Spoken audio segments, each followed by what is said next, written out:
Hey, Jason. Considering all of the talent on this team, just how much easier is it for you to just sort of find a flow and let the game come to you like it did today, obviously? Um, there's a benefit to playing with other great players. It makes the game easier. Everybody that on the floor that has a really high IQ that can play the game at an extremely high level. Um, it just makes the game easier for one another. And just how did you feel at halftime going into that third quarter? Just what sort of clicked for you? Felt good. Knew that myself and us as a team, we just had to pick up the intensity a little bit. It was kind of close in the first half, and to get some more stops, and that we'd be able to get out in transition. Get it out to guys, and just have guys make plays. Thanks. Next up is Tim Reynolds, and then we will go to Nick McCarville. Thanks, Craig. Hey, Jason. Vegas seems like a year ago already, kind of. Was you guys' confidence ever shaken after those first couple games? And if it was, or even if it wasn't, how would you sort of describe the level of confidence you guys have collectively right now? No, our confidence never wavered. We understood that it wasn't going to be easy. We didn't have our full team until 5 days ago. So we knew that we had a lot of challenges ahead of us. And we also knew that we would continue to get better every day. We would get better from each game, each practice. Just the more time that we spent together, we were never going to be the same team from day one that we are now. And, hopefully we're better this time next week than we were today. Kind of an off-topic one to follow up. I know you guys were at the women's game yesterday. There's just not a lot you can do here, obviously. There's just not a lot of places you can go. It's not a normal Olympics in that regard. It's the way of the world right now, but do you feel shortchanged at all that you can't go watch Simone, or you can't go to swimming, or you can't, do much of anything that past Olympians have been able to do? Yeah, it is for sure is a different experience, especially for the guys like myself who was, their first time at the Olympics and, would love to be able to experience all the different type of events. But, like you said, it just is what it is right now. Hopefully next time it'll be a lot different. Thank you, Jason.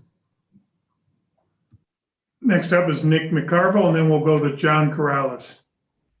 Jason, hi. Thanks for your time. Big night, obviously, for you, but also for KD. Becomes the all-time leading scorer for U.S. men at the Olympics. What sort of leadership have you seen from him, and just the legacy that he's been able to build with the U.S. Olympic team over the years? Yeah, it's amazing to see. It's amazing to watch. That's a huge accomplishment if you just think about all the great players, all the Hall of Fame players that put this uniform on, and be at the top. To have that scoring title. I've young enough to remember the 2016 and 2012 team that he was on, and now to be able to play in the Olympics on the same team as him and other guys like Draymond who've been through this before. It's really cool, honestly, because I can remember being in high school and middle school, watching those guys and, saying one day I'm gonna be on the Olympic team, and to share the court with these guys makes it all that much better. Thanks. John Corrales, you're up, and then we'll go to Josh Coyne. Thank you. Jason, you had struggled over the past couple of games there. You started to get going at the end of the Iran game. What do you attribute your early struggles to? I don't know. New environment, new basketball, different style of basketball that, the rules are different. Playing, a new team, that's a lot of things. But I was never worried, never concerned. I know that, the shots will fall eventually and start to feel good about yourself. It's just basketball. Do you find yourself getting into some of those old NBA habits that aren't working in the Olympics? How hard is it to break some of those things? I mean, yeah, it's different. From everything that we can't call a timeout to how you sub into the game and the amount of fouls. It's just a different style of basketball that, you can knock the ball off the rim, forget about that sometimes. And it's all a learning process. All right, thank you. Josh Cohn, you're up, and then we'll go to Joe Barton. Hey, Jason, Josh Coyne, Double Clutch UK. I'm not sure if you've seen on Twitter, but a lot of fans are getting excited by Kevin's comments post-game about you eventually overtaking him and his new Olympic scoring record. What would that mean to you personally if you were able to achieve that? I got a long way to go. But, it's a respect thing. Between myself and him, and obviously, the win was extremely important, but acknowledging the fact that, it's a big time accomplishment for him to be the all-time leading scorer, and records are meant to be broken. And secondly, where do I get that T-shirt? I don't know. It was a gift. It was a gift to myself. Someone gave me. I'm sure they got a website or something. Cool. Thank you. Joe, you're up, and then we'll go to Fago Franklin. Hey, Jason. I'm on a bus. There's only been a handful of 30-point games in Team USA Olympic history. Did you know that you were sitting there at 27, and were you looking for one? Yeah, I shot 2 deep threes in the last 30 seconds, and everybody was telling me to shoot it to get 30. I tried.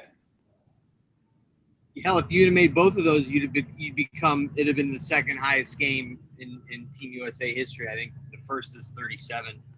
The other thing I want to know is how much more are you practicing as a team this time than in 2019? And it sounds so obvious, but how much of a difference do you think that's making? Yeah, I guess practice is about the same. Last time I only got to play 2 games, I think, once the tournament actually started.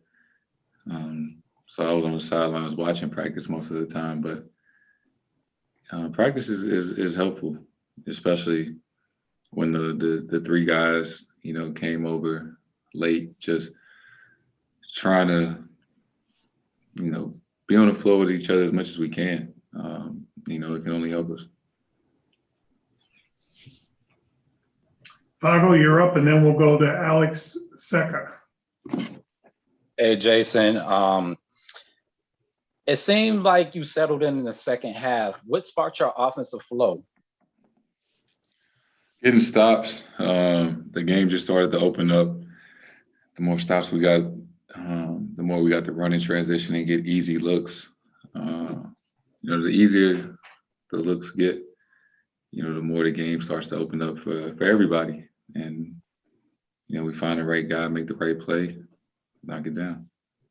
And my last question is, what did you like about Zach LaVine's play on both sides of the ball today? Yeah, Zach has been great, especially on the defensive end. Just his activity and energy. Everybody got to do something a little different that, not normally used to, I guess, picking up full court. We just always got to bring something to the table. Thank you, JT. Alex, you're up next, and then we'll go to Brian Colbert. How you doing, Jason? Can you hear me?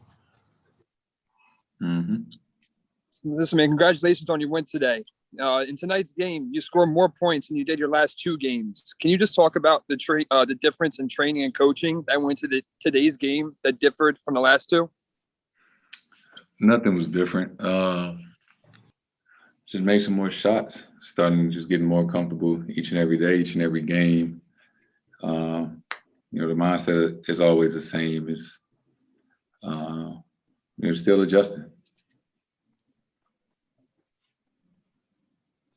Brian Colbert, you're up, and then we'll go to Danny Thompson. We got quick time for about 3 more questions. Jason, how's it going, man? Brian Colbert here. How tough has it been adjusting to the role of being a go-to guy surrounded by go-to guys? Some games you might need to score 30 points. Other games, they might not need you to do much scoring at all. How hard has that been for you when you're used to just being 30, 40 points a night? It's not hard. I think it takes some pressure off, just knowing that you got guys to your left and your right that are capable, of doing things like that. And I mean, we all knew when we signed up to come together that, it wasn't going to be our normal role on, our teams. But with the mindset of, all that matters is that we come together and win a gold medal. It's not going to matter how many points you score, how many shots you got. You came together in a short period of time. You sacrificed time from your family and your summer, to accomplish something special. Danny Thompson, you're up, and then we'll go to Rafiq Louison. Jason, Danny Thompson with a 3-point conversion. Congratulations on the win tonight. Differences in international play compared to the NBA. The 3-point line is a lot closer. Because that 3-point line, because it's a little bit closer than it is in NBA. Danny, you were breaking up pretty bad. Can you repeat the question? Jason, can you hear me? Yes. Jason, Danny Thompson with a 3-point conversion. You mentioned one of the changes about the international game is the 3-point line. Because it's closer than the NBA 3-point line, do you get more tempted to shoot more 3-pointers because the line is a bit closer? I guess. I think part of it is that you can really pack the paint in international. There's no 3 seconds violation on defense. So everybody's just kind of in the paint. But, you still got to move the ball around, shift the defense. You can't just come down because it's closer and just shoot, a 3 every time. You still got to play basketball. Rafiq, you're up. And then our final question will go to Mark Murphy. This is Rafiq with nothing but that sports talk. Congratulations on the win and making it to the knockout rounds. I just want to ask you, you've been involved with so much conference finals appearances. Now you play through the exhibitions and the Olympics games in the preliminaries. How much will the Olympics elevate your basketball career going forward? I think that, taking time out of your summer to come, play on the team with, some of the best players in the world, practice with them every day, compete, play on the floor, can only make you better. When you surround yourself with great players, it only elevates you, elevate your game, to get better and prepare for your, your next upcoming season. And just a quick follow-up, since you guys don't know who you're going to be playing in the knockout rounds, how you plan to study all those teams accordingly? Watch the games. That's what we do every day. Can't really go anywhere, so we sit, we eat meals together and watch the games. In our meal room. So it won't be any different. Thank you for your time. Final question, Mark Murphy. Hey, Jason, just off topic for a moment. The Celtics were pretty active yesterday in the trade market. How closely have you been able to stay in touch with them and what their day-to-day operation has been like? And what's your impression of Brad Stevens so far running the personnel operation? Yeah, I saw everything. I've been talking to Brad a little bit. Kind of keeping me updated on, things that they're thinking about and things like that. But, Brad's really busy and, those guys and Wick and Pags, they got, they're got a job to do and, a lot of things to figure out. So, I'll be back, when it's time to be back. But, I trust Brad and, he'll figure it out.